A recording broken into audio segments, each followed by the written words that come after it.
한강 작가가 소년이 온다로 노벨 문학상을 한국인 최초로 수상한 데 이어서 얼마 전에 제주 4.3 사건을 다룬 소설 작별하지 않는다로 미국에서 가장 권위 있는 상 중 하나인 전미 도서 비평가 협회상을 받은 거지요.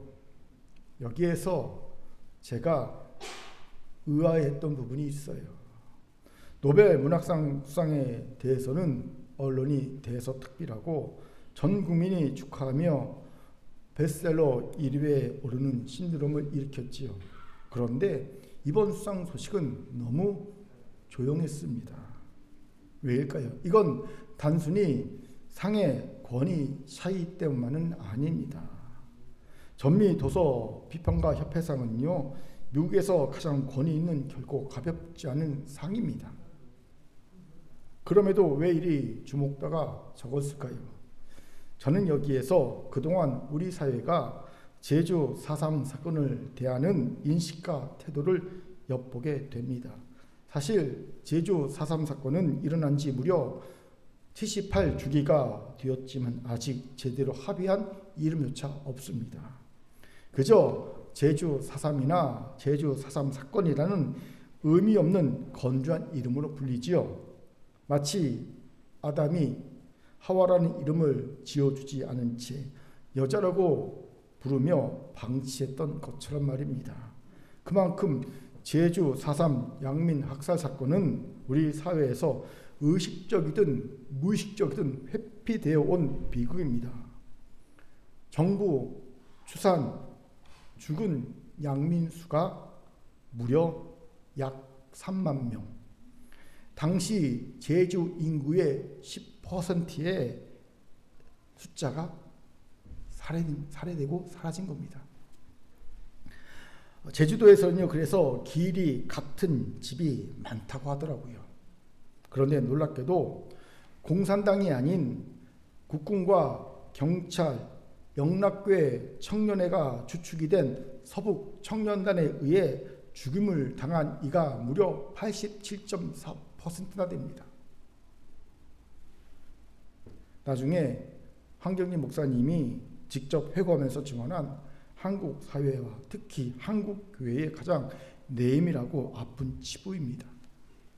이러니 보수 측에서는 제주 4.3 양민 학살 사건을 언급하고 싶지 않고요. 이름에 대한 사회적 합의도 이루어지지 않고 있는 겁니다. 그래서 보수 측에서는요, 제주 4.3 폭동이라고 부르고 진보 측에서는 제주 4.3 항쟁이라고 부르다가 이제는 어중간하게 제주 4.3 사건이라고 부르고 있음을 보지요. 그만큼 우리 사회 특히 기득권층이 외면하고 싶어하는 사건이라는 거지요. 전 여기에 한강 작가의 쾌거가 의도적으로 주목도가 떨어진 이유가 있다고 봅니다. 이게 전미도서 비평가 협회상을 받고 그 다음에 노벨상이거든요. 물론 이건 제 사견입니다. 그렇게 내심 안타까웠습니다. 왜요? 정작 당사자인 우리는 외면하고 주목하지 않았던 사건을 외국에서 먼저 알아보고 주목했기 때문이지요. 저는 한강 작가의 작별하지 않는다가 전미 도서 비평가 협회상을 받은 것이 이런 의미라고 여겨졌습니다. 그리고 이어 감사의 마음도 들었어요. 저는 이것이 단지 우연히 생긴 일도 아니요, 미국의 지식층들이 깨어있기에 생겨난 일만도 아니라고 믿기 때문입니다. 대신 저는 타락한 인류가 끝까지 숨기고 회피하려고 했던 소리 없는 무고한 죽음들을 드러내시는 아버지 하나님의 역사이자 제2, 제3의 아벨들을, 수많은 아벨들의 소리 없는 죽음을 잊지 않고 계신 하나님의 의지 덕분이라는 생각이 들었기 때문입니다. 무슨 말입니까? 잘 들어보세요. 인류 최초의 죽음은 비극적이게도 형 가인에 의해 저질러진 동생 아벨의 죽음이었어요. 그런데 이 죽음은 너무나 억울한 죽음이었지요. 동생 아벨은 평생 형에게 모든 것을 양보하고 빼앗기며 없는 사람 취급당하면서 살아온 약자였기 때문입니다.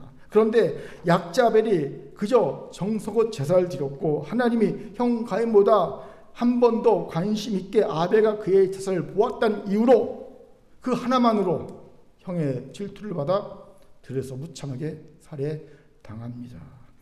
여기에서 성경은 샤라는 단어를 쓰죠. 샤라는 단어는 단순히 쳐다본 것만이 아니라 하나님이 아벨이라는 존재를 뚜렷이 응시하며 깊은 관심을 보였다는 것입니다. 어이없게도 가인의 제사를 쳐다보지 않은 것이 아닙니다.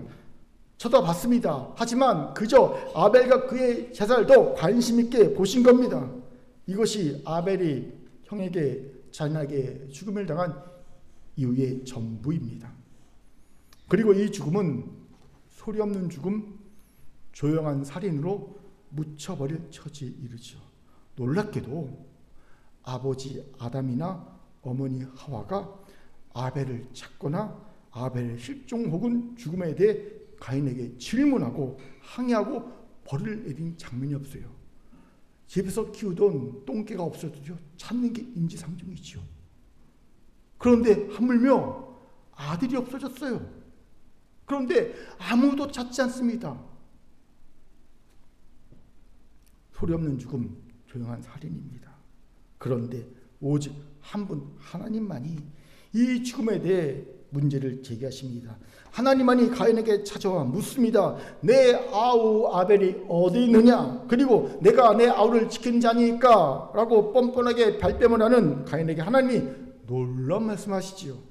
같이 10절을 힘있게 읽겠습니다. 시작. 이르시되 내가 무엇을 하였느냐? 내 아우의 핏소리가 땅에서부터 내게 호소하느니라. 아멘.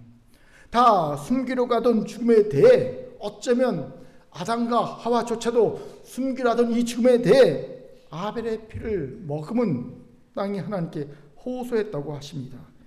이 호소는 히브리어로 차크입니다.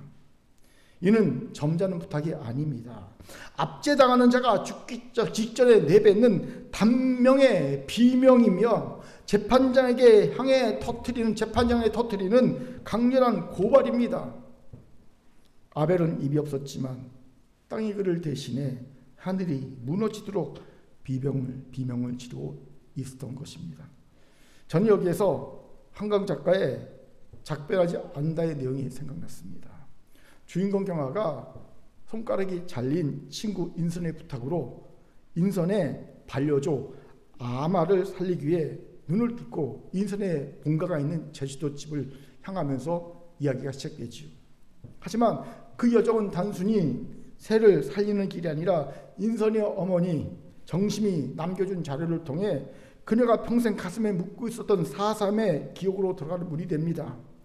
정심은 4.3 때 가족을 모두 잃었습니다. 오빠는 행방불명되었고 부모님은 학살당했습니다. 정심은 평생 오빠의 시신이라도 찾으러 땅을 파헤치고 비가 오나 눈이 오나 그 현장을 떠나지 못했습니다. 그래서 제목이 작별하지 않는다입니다. 여기서 소설 속의 눈은 모든 비극을 덮어버리는 망각의 힘이자 죽음을 의미합니다. 반면 촛불은 그 어둠 속에서 끝내 작별하지 아니한 지극한 사랑의 온기를 뜻합니다. 세상이 감추려는 죽음의 진실을 찾기 위해 평생 눈을 파고 땅을 파헤쳤을 정심의 모습이 아벨의 피를 머금고 하나님께 조용한 죽음의 실체를 호소하고 있는 땅의 호소와 닮아 있다는 느낌이 들더라는 거예요, 제 안에. 그리고 하나님은 이 땅의 호소를 들으십니다. 그리고 가인에게 묻고 계십니다. 내 아우 아벨이 어디 있느냐? 저는 이 하나님의 음성이 단지 가인에게만이 아닌 인류의 역사를 통해 조용하게 죽어간 수많은 아벨의 죽음에 대해 하나님이 가인의 자리에 있는 인류에게 던지는 물음이라는 생각이 들었습니다. 가장 최근에는 미국과 이스라엘 공격으로 공부를 하다가 무고하게 죽어간 170명의 이란 초등학생이 오늘 우리 시대의 아벨이라고 생각이 됩니다. 오늘 하나님은 이 소리 없는 죽음을 드러내시며 뻔뻔한 가인들에게 묻고 계신 겁니다. 내 아우 아벨들은 어디 있느냐? 저는 오늘 우리가 다 이 하나님의 준엄한 질문 앞에 서야 한다고 생각합니다. 왜요? 우리도 언제든지 가인의 죄를 저지를 수 있는 잠정적 가인들이기 때문입니다. 여기서 혹시 우리가 아무렴 동생을 살인할 가인일 수 있겠습니까? 라는 반발심이 드는 분이 있습니까? 그렇다면 이어진 말씀을 잘 들어보세요. 가인이 왜 조용한 살인자가 되었는지를 살펴보면 왜 우리가 잠정적 가인일 수 있을까를 알게 될 겁니다.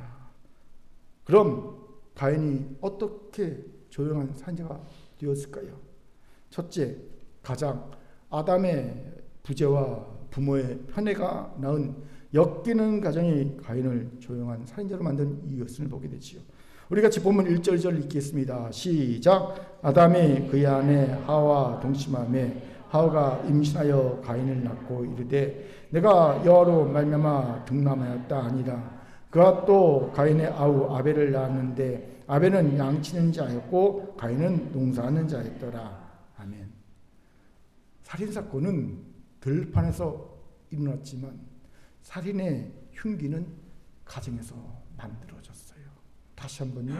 살인사건은 들판에서 일어났습니다. 하지만 살인의 흉기는 가정에서 만들어졌습니다. 우리는 아담의 가정을 주목해야 합니다.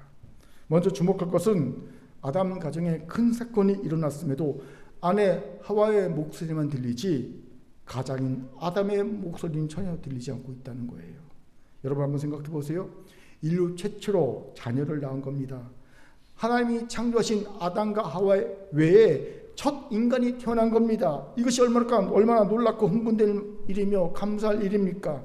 그렇게 당연히 가장 먼저 아담의 목소리가 들려야 할 것만 같습니다. 저는 이런 모습이 상상되더라고요. 아담이 감격에 겨워 태어난 가인을 손을 받들어 하늘에 들어올린 지 하나님, 저희의 불순종과 죄악에도 불구하고 죽음이 아닌 생명을 주신 하나님, 하나님이 주신 생명입니다. 하나님 감사합니다. 이제 이 아이를 하나님께 맡기오니 이 아이의 삶을 주관하여 주옵소서 라는 아담의 모습이 상상이 되더라는 거죠.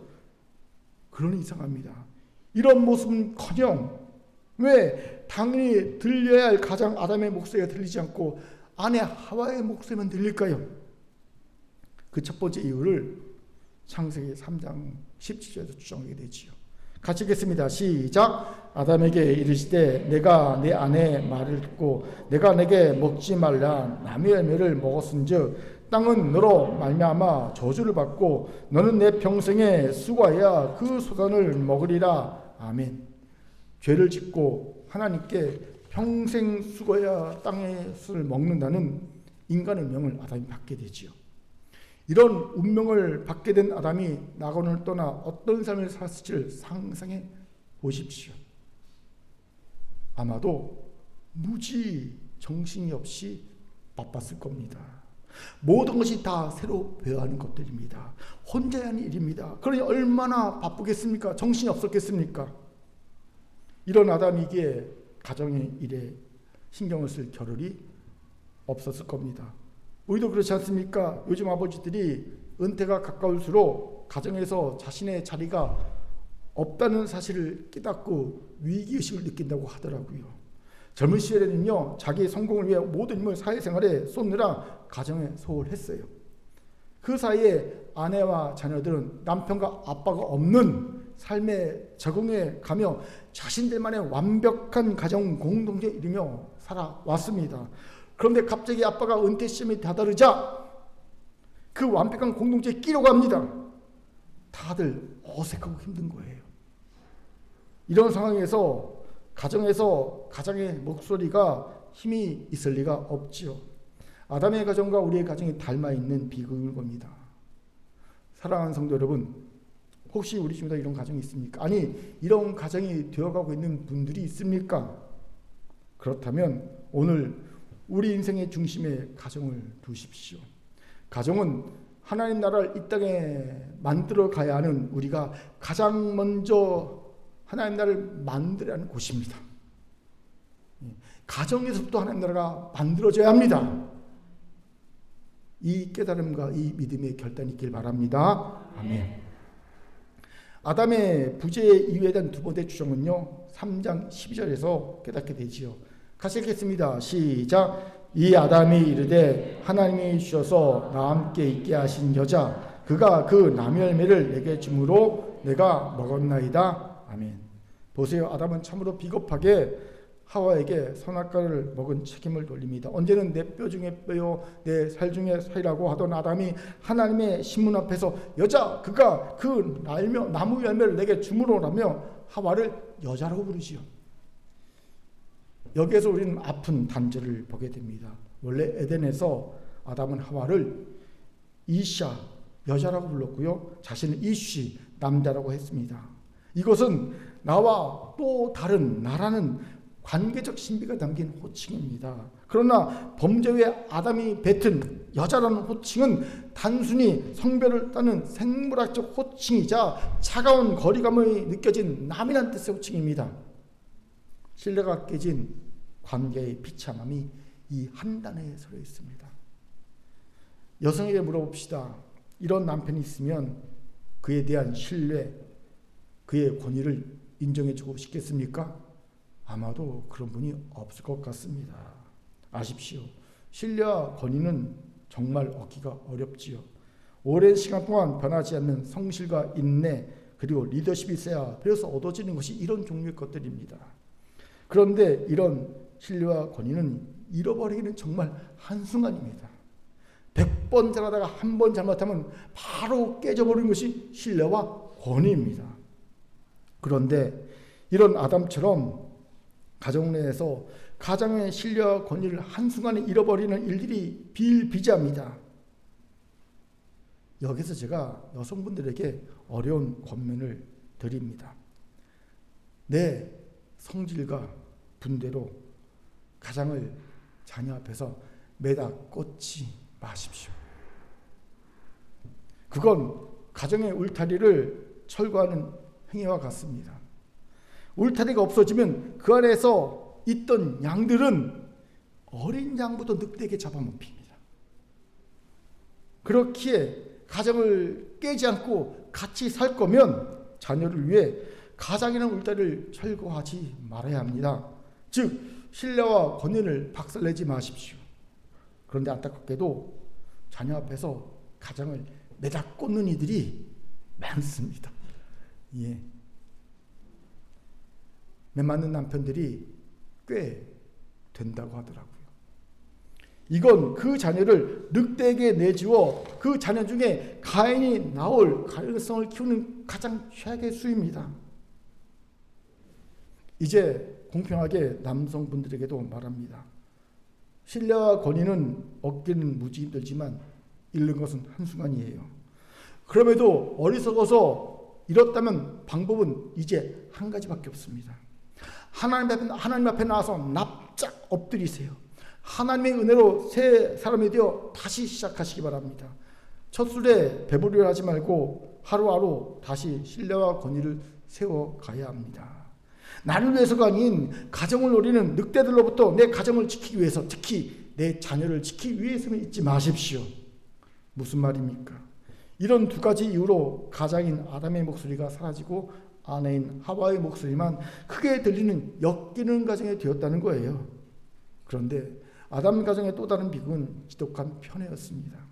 아담은 평생 땀 흘려 일군 가업인 농사를 장남 가인에게 물려주죠. 당시 농경사회에서는 가업 승계는 곧 모든 권력과 정통성을 가인에게 물려주었다는 것을 의미합니다. 반면 둘째 아벨에게는 정처 없이 떠도는 불안정한 유목을 맡깁니다. 아벨은 시작부터 부모의 관심 밖으로 밀려난 존재였습니다. 편애지요. 이 편애의 결정타는 그들의 이름에도 있습니다. 장남 가인은 얻었다라는 환희의 이름이지만 차남 아벨은 안개 허물한 뜻입니다. 0.1초 만에 사라질 입김 같은 존재라는 거예요. 왜 부모가 자식의 이름을 허물하고 짓습니까? 가인에게는 모든 기대를 쏟아부은 부모에게 아벨은 그저 덤으로 태어난 허탈한 존재였기 때문입니다. 여기에서 우리는 인간의 소유욕이 얼마나 덧없는지를 보게 됩니다. 가인을 얻고 세상을 다 가진 듯 교만했던 하와가 금세 쾌락 적응에 빠져 둘째를 낳고 허물하고 부르지 않습니까? 쾌락 적응은요, 심리학자 필립 브링먼과 도널드 캠벨이 제시한 개념입니다. 인간은 아무리 감각적인 사건을 겪어도 결국 자신의 정서적인 기준치 기본값으로 돌아오는 성향이 있다는 이론입니다. 이 이론이 대중화되면서 기쁨이 지속되는 기간으로 새 차는 한 달, 새 집은 1년, 결혼은 2년이라는 식의 말이 생긴 겁니다. 아무리 좋은 일이 있어서 감격해서 막 기분이 좋아졌다가도 결국 정서 기본치, 기본값으로 돌아온다는 거예요. 그게 새 차는 한 달, 새 집은 1년, 결혼 2년이라는 겁니다. 하와도 이랬다는 거지요. 그렇게 너무 여러분 소유에 목매지 마세요. 있으면 감사, 없어도 자적할 줄 아는 이가 진정한 행복한 자가 될 줄 믿습니다. 아멘. 그런데 여기서 더 깊게 봐야 할 것이 있어요. 바로 쾌락 이론에 따른 하와의 정술 기준치가 무엇이었냐는 겁니다. 이를 알기 위해선 감격이 사라지고 난 뒤 그녀의 정서가 무엇이냐를 봐야 합니다. 그것이 하와의 정수 기준치 기본값이지요.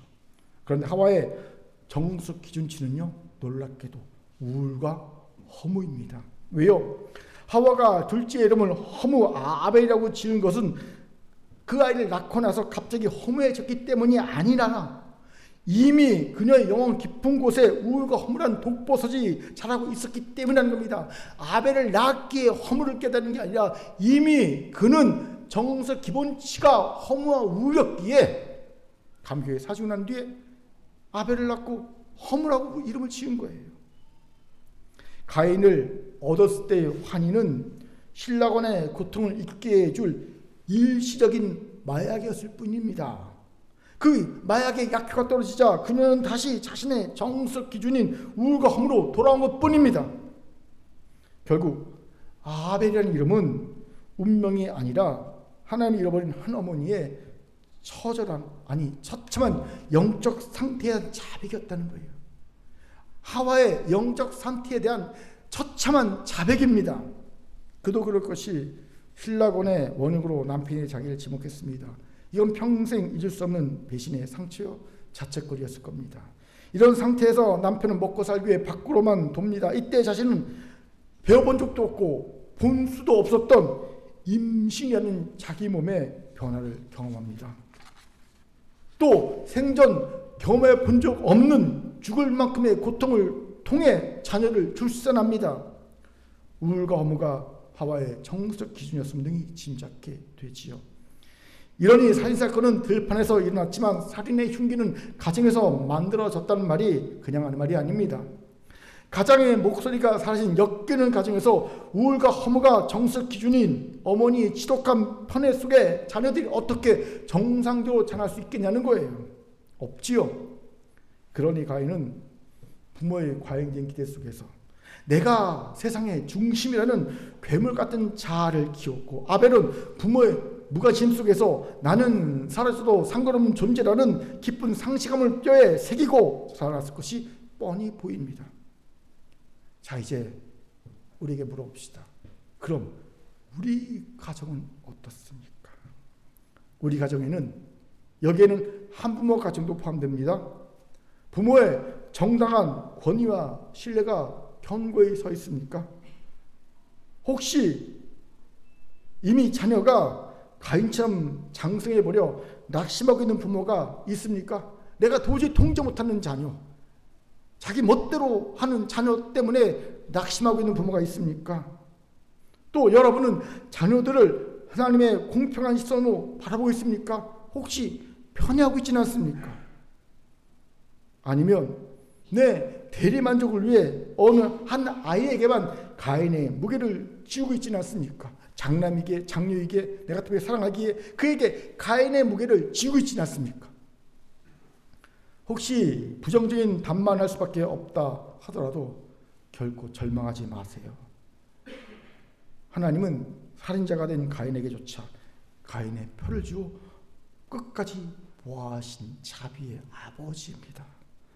우리가 비록 실수가 많고 역기능적인 부모였을지라도 오늘 우리가 하나님 앞에 엎드려진다면 그분은 그 자비와 긍휼이 많은 은혜로 우리가 망쳐놓은 자네 인생조차 보호의 표를 입혀 주실 겁니다.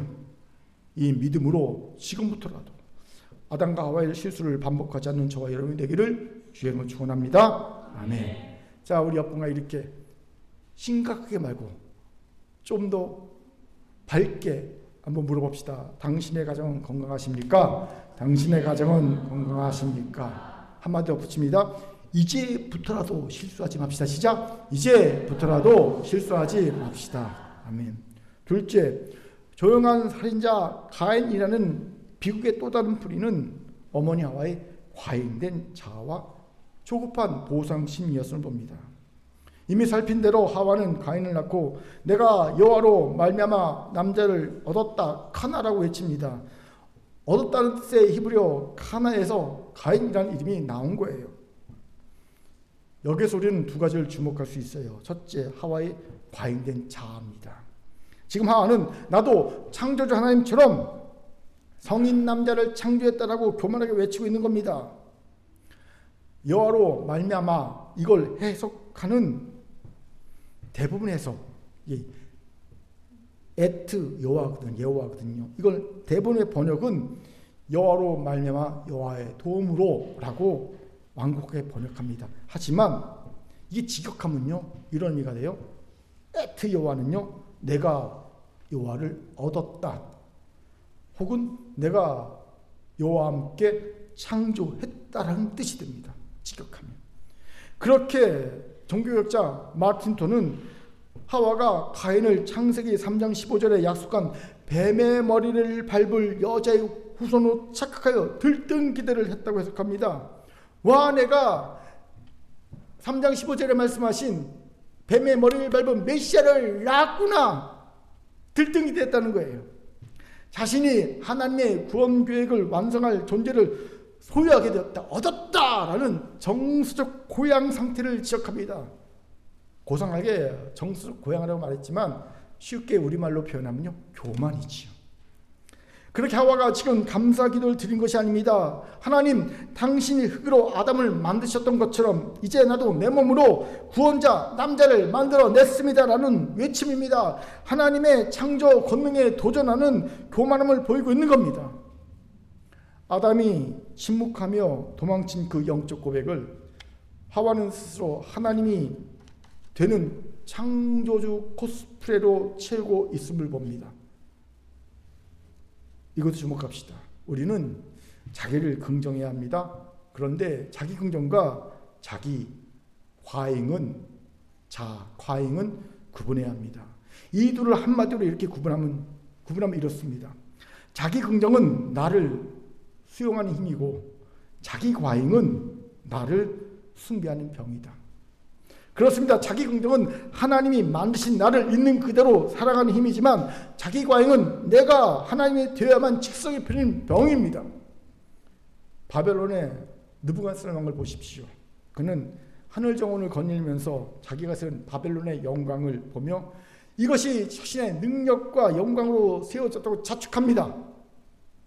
그러다가 하나님께 맞아 정신 이상자가 되어 7년 동안 들 짐승처럼 지내지요. 저는 요즘 이런 자기 과잉의 끝판왕을 매일 뉴스를 통해 봅니다. 짐작하시지요? 바로 트럼프 미국 대통령입니다. 그는 국제법과 국내법 위에 군림하며 가진 힘으로 사람을 죽이고 살고를 마음대로 결정하고 있습니다. 그것도 정의와 공의를 위해서가 아니라 철저히 자기와 자기 집안의 사익을 위해서. 그런데 누가 이런 권세를 주었습니까? 아무도 주지 않았습니다. 저는 트럼프를 보면서 마치 자기가 창조주가 되는 듯 교만하게 굴던 느부갓네살 왕이 생각나더라는 거예요. 그는 결국 뭐가 됩니까? 짐승이 되지요.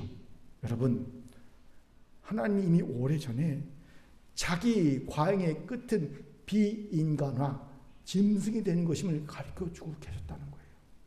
자기 과잉의 끝은요, 결국 뭡니까? 비인간화, 짐승입니다.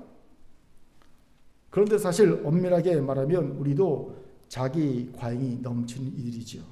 우리도 마치 하나님이 되는 듯 우리 멋대로 살아가고 있기 때문입니다. 분명 우리에게는요, 창조주 되시고 구원자 되시며 인도자 되시고 심판자 되시는 삼위일체 하나님이 계십니다. 그런데 정작 우리가 하나님 되어 멋대로 살아가지 않습니까? 내 의시대로, 내 계획대로, 내 뜻대로, 내 감정대로 막 살아갑니다. 이게 바로 창조주 코스프레가 아니면 뭡니까? 역시 우리도 자기 과잉된 교만한 이름을 부인할 수 없습니다. 그렇게 회개해야 합니다. 이런 하와의 과잉된 자아에서 조용한 살인자가 양육되었음을 꼭 기억할 수 있어야 합니다. 두 번째 주목할 것은요, 조급한 보상심리입니다. 놀랍게도 루터와 같은 종교개혁자인 칼빈도 하와에 대해 부정적으로 해석하지요.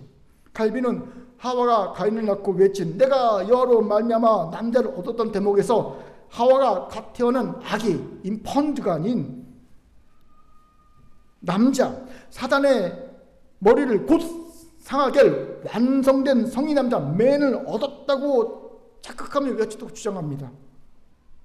이런 칼빈의 주장의 요점이 뭐냐면요, 조급함이에요.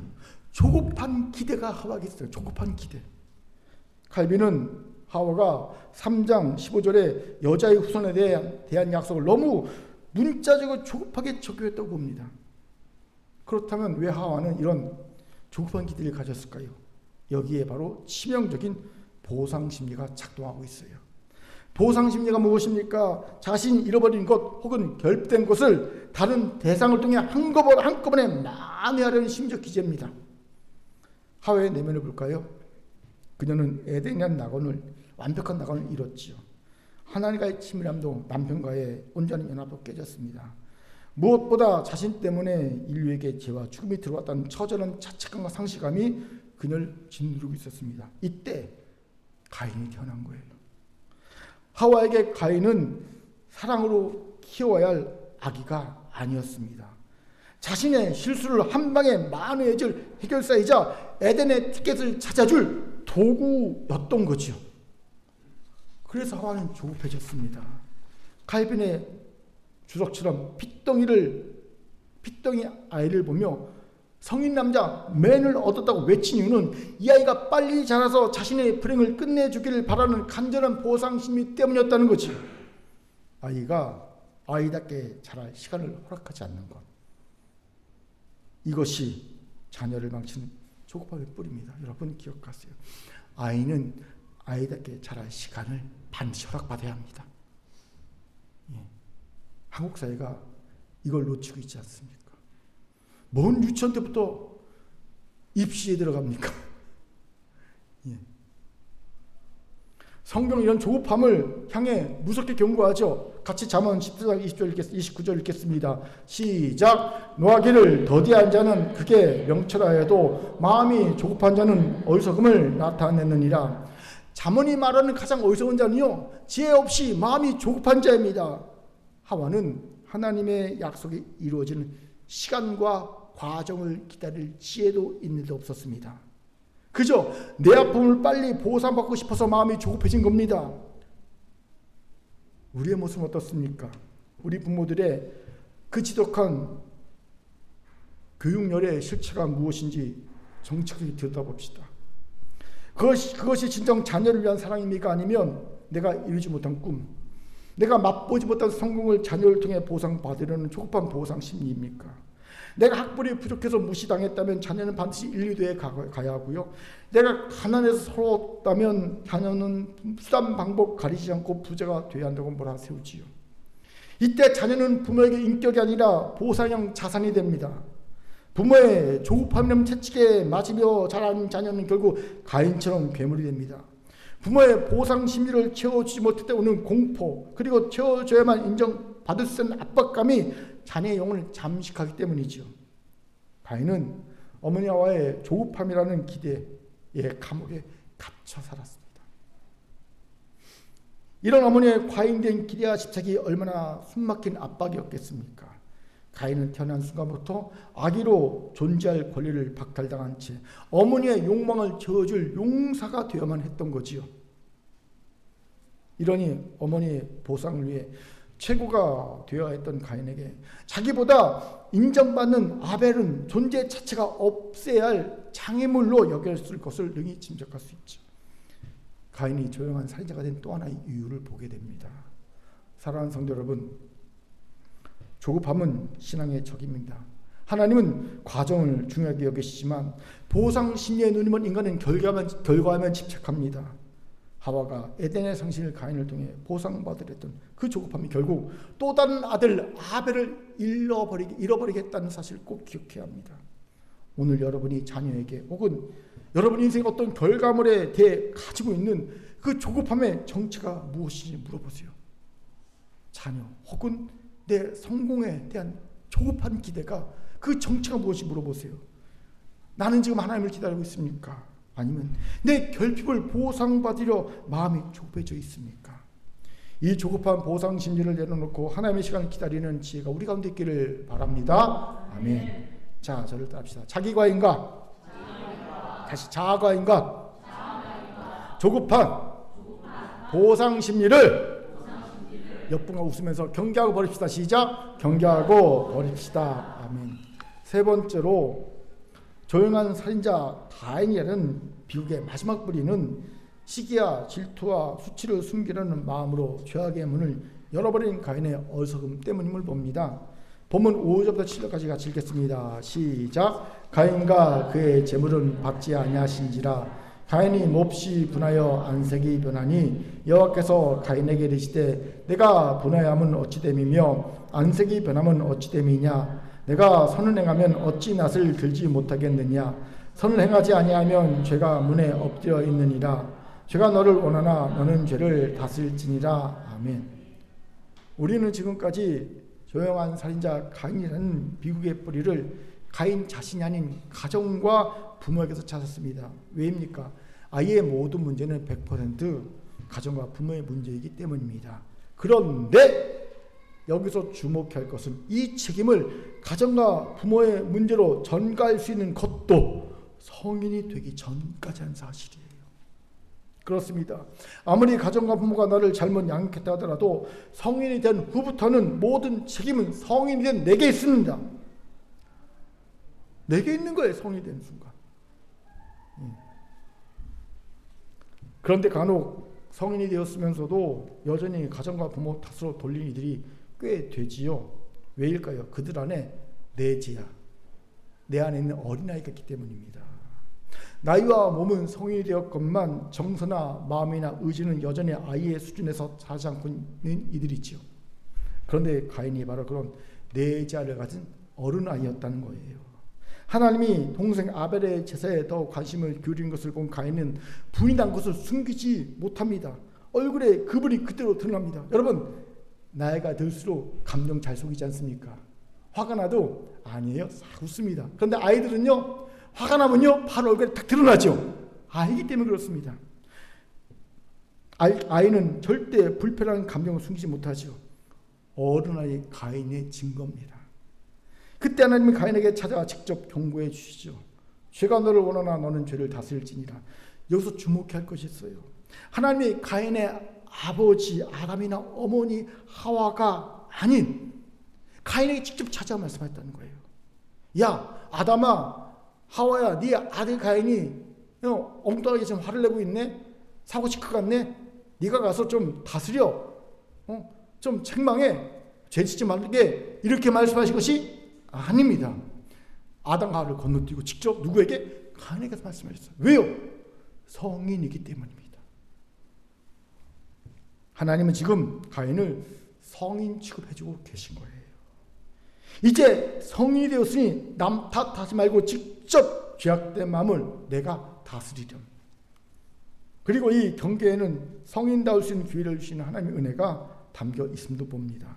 그런데 안타깝게도 또 어리석게도 가인은 이 경계와 기회를 스스로 엎어버리지요. 가인은 하나님의 경고에도 불구하고 실패합니다. 그 이유가 뭔지 아십니까? 바로 시기와 질투라는 강력한 부정적인 감정 때문입니다. 마크 트웨인이 이런 얘기했죠. 지옥을 경험하려면 남과 나를 비교하라. 비교는요, 타인을 파괴하려는 시기와 내 것을 잃을까 두려워하는 질투를 낳는 우리 영혼을 순식간에 지옥으로 만드는 원흉입니다. 오늘 지옥을 경험하고 싶으면 비교하십시오. 비교하는 순간 내가 가지 못한 걸 가진 상대에 대한 파괴적인 욕망, 시기가 나오고요.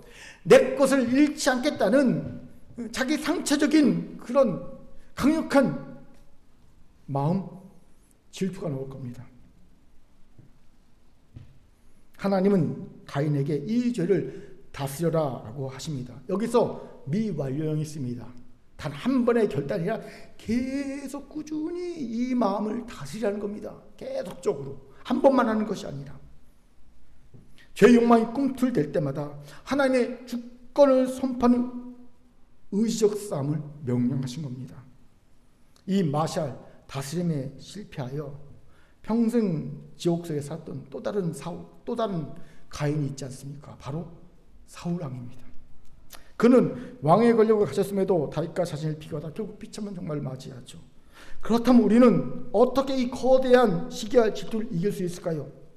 내 능력이 아니라 하나님의 임재의 답이 있어요. 하나님이 가인을 찾아오실 때 그 자체가 바로 이미 죄를 이길 힘을 공급하고 계시다는 증거입니다. 혼자 참아라가 아닙니다. 내가 찾아왔으니 내 손을 잡고 마음의 문을 닫아, 죄를 지을 마음의 문을 닫아 하나님이 지금 초청하고 계신 겁니다. 하나님이 찾아오시면요 함께 하겠다는, 도움을 주겠다는 하나님의 초청의 표현입니다. 사랑하는 성도 여러분, 오늘 우리의 마음의 문 앞에도 시기와 질투가 엎드려 있어요. 그러나 우리는 더 이상 환경탄만 나는 아이가 아닙니다. 하나님 우리를 성인으로 대우하시며 말씀하십니다. 너는 죄를 다스릴지니라. 비교의 지옥에서 탈출할 유일한 방법은 나를 향했던 시선을 거두고 하나님을 바라보는 겁니다. 나를 응시하신 하나님의 눈동자와 마주하는 겁니다. 그분의 손을 잡을 때 우리는 비로소 우리 안의 가인을 잠재우고 하나님이 원하시는 지키는 자가 되어지는 겁니다. 오늘 이 은혜가 있기 바랍니다. 아멘. 하지만 이번에 제가 발견한 가인이 조용한 살인자가 된 또 다른 이유가 있어요. 저는 그 이유를 8절에서 발견합니다. 8절 같이 읽겠습니다. 같이 읽죠. 시작. 가인이 그의 아우 아벨에게 말하고 그들이 들에 있을 때 가인이 그의 아우 아벨을 쳐 죽이니라. 좋은 성경을 보면요 8절에 말하고의 반가로 일이 있을 겁니다. 있습니까 여러분? 성경에? 좋은 성경입니다. 그럼 성경책 밑을 보세요. 각 줄 안에 반가로 일이 있고 고대 역본들에 의하면 우리가 들러 나가자가 있음이라고 적혔을 겁니다. 확인하셨습니까? 좋은 성경입니다. 저는 이 고대 번역본을 본문으로 삼아 이런 생각을 합니다. 우리가 들러 나가자가 하나님의 경고의 말씀을 듣고도 가인이 성인다울 수 있는 기회를 스스로 박찬 이유라고요. 무슨 말입니까? 왜 가인이 아벨에게 들러 나가자고 했을까요? 우린 흔히 죽일 작정 때문이라고 단정 짓습니다. 그런데 사실 형이 동생을 죽이기가 쉽습니까? 아니요. 무지 어려웠을 겁니다. 그렇게 저는 다른 이유로 들러 나가자고 했을 것이라고 생각합니다. 바로 우리끼리 부모님이 알지 못하게 이 문제를 해결하자는 이유입니다. 그리고 이런 마음에는 부모, 특히 하와에게 못난 모습을 들키기 싫은 수치의 마음이 가인에게 있었음을 짐작하게 되지요. 이미 말한 대로 가인은 하와의 기대도 절대 2등이 되어서는 안 되는 아들이자 어머니의 메시아였기 때문입니다. 수치는요 드러나기 전까지는 괜찮습니다. 하지만 드러나면요 죽음도 불사하게는 강력한 힘입니다. 그래서 수치가 드러나면 자살하는 거예요. 높은 고위 관료들이. 그렇게 가인은 들에서 둘만 조용히 문제를 해결하겠을 것으로 추정됩니다. 그런데 여기에 사단의 함정이 있지요. 우리의 연약함과 죄는 숨기고 스스로 해결하려고 하면 할수록 더 깊은 수렁에 빠지게 한다는 겁니다. 왜 다윗이 밧세바를 범한 죄에 대해 살인 교사죄까지 저지른 끔찍한 죄를 전락하고 맙니까? 혼자 수치를 덮으려 했기 때문입니다. 이것이 인간의 어리석음이죠. 왜 죄가 더 큰 죄를 부릅니까? 자꾸 죄를 혼자서 해결하려 했기 때문입니다. 이것 사실 하나님은 다윗을 살리기 위해 나단 선지자를 보내 다윗의 죄를 만천히 드러내십니다. 그렇게 사실 다윗에겐 드러냄이 그를 살리는 하나님의 한 수였음을 보지요. 이런 의미에서 저는 만약 가인이 들이 아닌 그들의 집에서 이 갈등을 해결을 했다면 절대 살인까지 가지 않았을 것이다. 엄마 아빠 앞에서 이 문제를 해결했다면 절대 이 비극이 일어나지 않았을 것이라 생각합니다. 이것이 통찰이 귀하지요. 여러분, 갈등이나 문제를 혼자서나 당사자들만의 문제로 조용히 해결하려고 하지 마세요. 이때 필요한 것이 영적 멘토이거나 신뢰하는 공동체입니다. 즉 저번 주에 말한 안전기지입니다. 이런 안전기지의 중보를 부탁하세요. 지혜를 구하세요. 그리고 중재자가 되어달라고 부탁하세요. 미국, 이스라엘, 이란 전쟁을 보세요. 파키스탄이 중재자가 있지 않습니까? 파키스탄이란 공동체가 그런 중재자가 되어야 합니다. 이를 위해 영적 멘토나 공동체는 안전기지가 되도록 노력해야 합니다. 어떻게 해요? 잘 들으셔야 합니다. 안전기지 조건, 절대 판단, 정지하지 않고 있는 모습 그대로 품어주는 모습, 그리고 귀만 있고 입은 없는 모습, 이런 공동체가 되는 겁니다. 마치 누가복음 15장의 탕자의 아버지처럼 말이지요. 돌아온 탕자에게 판단이나 정죄에 느끼고 있는 말, 행동 합니까? 안 합니까? 안 합니다. 전혀 하지 않습니다. 그저 있는 모습 그대로 받아줍니다. 아버지에게는 탕자의 자책과 잘못을 듣는 귀만 있지. 맞아. 그래, 너 그런 죄를 졌지. 그래, 이제라도 깨달으니 다행이다. 이런 입도 없어요. 이런 입도 없어요. 나는 죄인입니다. 나는 아버지의 아들이 아니라 종으로 살아야 합니다. 자책과 인정의 말에 그래 맞아 이제라도 깨달았지 참 잘됐다. 이런 말조차 없습니다. 그냥 듣는 귀만 있지 말하는 입은 없어요. 바로 이런 공동체가 되어야 합니다. 그래야 안전기지를 할 수 있어요. 그러면 가인들이 아벨을 데리고 들러안 갑니다. 안전지된 공동체로 옵니다. 영적 멘토에게 옵니다. 저는 우리가 이런 안전지대가 되기를 간절히 바랍니다. 지금은 많이 부족해요. 하지만 노력합시다. 그래서 우리 큰교회 공동체가, 여러분 각 개인이 이런 안전지대가 되길 바랍니다. 아멘. 자, 저를 따라합시다. 우리에게 당부 하나님과 교회라는 안전기지가 있습니다. 옆분을 보면서 인사합시다. 부정적인 감정 혼자 해결하려고 하지 맙시다. 시작. 부정적인 감정을 혼자 해결하려고 하지 맙시다. 아멘. 이제 말씀 마치죠. 사랑하는 성도 여러분, 하나님은 아벨과 제주의 4.3 피희생자들, 그리고 이란의 170명의 초등학생 같은 세상의 수많은 아벨들의 죽음을 차가운 눈 아래 묻고 망각이란 이름으로 그 죽음을 덮으려는 세상의 조용한 살인자 가인들에게 묻고 계십니다. 내 아우 아벨들이 어디 있느냐? 그래요, 우리는 어쩌면 가인의 후예들일지 모릅니다. 우리 안에도 아담처럼 부지하며 책임을 전가하려는 비겁함이 있고요, 하와처럼 자녀를 통해 내 결핍을 채우려는 조급한 보상 심리가 도사리고 있습니다. 또한 남과 비교하며 지옥을 사는 시기와 질투가 있고요, 내 허물을 들판으로 가져가 숨기려는 수치심도 있습니다. 그렇게 우리는 의도하지 않았던 수많은 아벨들을 양산한 조용한 살인자가 되어 버리고 있습니다. 이것을 인정합시다. 하지만 복음은요, 바로 이 지점에서부터 시작합니다. 아벨의 피는 땅에서 복수를 호소하지만 예수 그리스도의 피는 하늘에서 용서 화해를 선포하십니다. 하나님은 살인자 가인에게조차 보호의 표를 주시며 그를 포기하지 않으셨습니다. 한강 작가는 소설 작별하지 않는 날 통해 이런 말을 합니다. 지극한 사랑은 지극한 통증이다. 지극한 사랑은 지극한 통증이다. 하나님은 그 아벨들의 고통과 작별하지 않으시고 아들 예수의 몸에 그 모든 통증을 새기셨습니다. 지극한 사랑입니다. 우리는 이 지극한 사랑을 품고 가인의 길에서 돌이켜야 합니다. 이를 오늘 말씀 우리 가슴에 새깁시다. 첫째, 살인의 흉기는 들판이 아닌 가정에서 만들어짐을 잊지 맙시다. 무너진 가정의 권위와 지독한 편애가 자녀의 영혼을 병들게 함을 경계해야 합니다. 둘째, 자녀를 내 결핍의 보상 도구로 삼는 조급함을 내려놓읍시다. 자녀는 내 꿈을 대신 이루어줄 자산이 아니라 그 자체로 존엄한 하나님의 생명입니다. 셋째, 수치를 숨기게 들러나가는 고립을 멈춥시다. 시기와 질투와 죄성이 꿈틀댈 때마다 공동체는 안전기지 안에서 하나님의 통찰에 납작 엎드려야 합니다. 하나님 오늘도 우리에게 말씀하십니다. 나는 결코 너와 작별하지 않는다. 나는 결코 가인인 너와 작별하지 않는다. 이 사랑을 의지하여 이제는 들판의 학살을 멈추고 아우를 지키는 거룩한 성인으로 일어서는 저와 여러분이 되기를 간절히 소망합니다. 죽음의 들판을 지나 살림의 가정, 살림의 공동체로 돌아갑시다. 하나님의 말씀이었습니다. 아멘. 기도합니다.